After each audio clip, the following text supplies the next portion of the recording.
So today, me and my partner are going to be arguing that fracking should be banned in the United States and its territories as well. Today, my opponent had argued that fracking is a good source of renewable energy. However,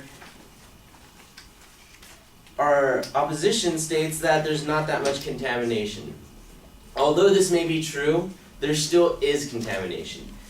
And the problem with this is that net benefit would be that no one gets contaminated. And the way this happens is through 3 different sources of energy.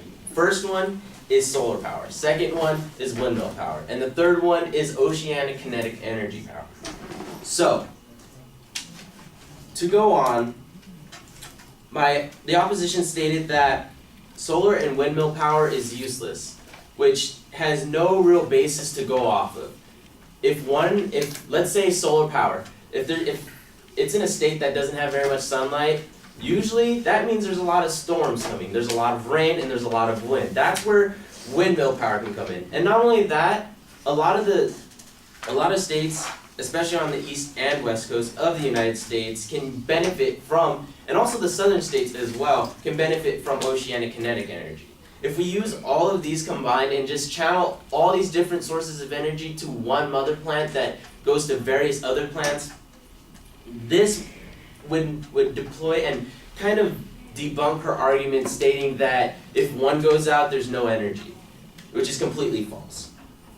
The opposition also stated that fracking had contributed to a 25% of job growth since the 2008 recession. However, my opposition failed to even state any source that supports its point. And also, my opposition stated that 2 million jobs have been created. However, she did not go on to state how many of these are temporary jobs, jobs that will be done after the mill is completely extracted from. The opposition also states that fracking also contributes to trade and threw up a 6% figure to the GDP. However, she did not go on to state how this is in any way affected or has even been associated to fracking. So, to go on, fracking has a continuous cost. You need to continuously pay for labor to run the mills. You have to continuously pay for the materials, such as the millions of gallons of water that are used to run these sites. However, real renewable energy, such as the ones I have been speaking of, actually, all you need to pay for is the initial cost to build them and set them in place. The rest of the cost would just be going to maintaining them. So, how efficient is fracking? Once we go through all of our fracking and all of our shale deposits, where are we going to go to next? The thing is that they are making fracking seem as if it is a renewable energy, which is a common mistake that needs to stop. Fracking is not a renewable energy, and it does contribute to climate change. So for the basis that people saying that it helps the environment, it is in no way helping the environment. Like my partner had previously stated, methane gas per pound contributes more to global warming than carbon emissions. So, in conclusion, me and my partner are arguing that fracking should be banned because it is not helping our war on finding a new renewable energy source. It's just contributing to finding another scapegoat.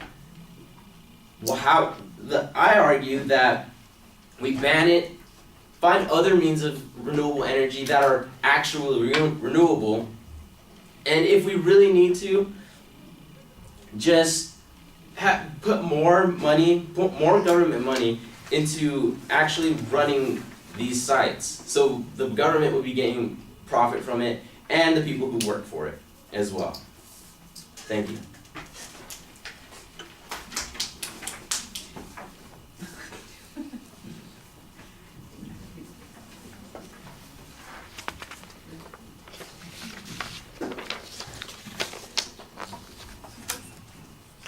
You have 3 minutes of prep time left.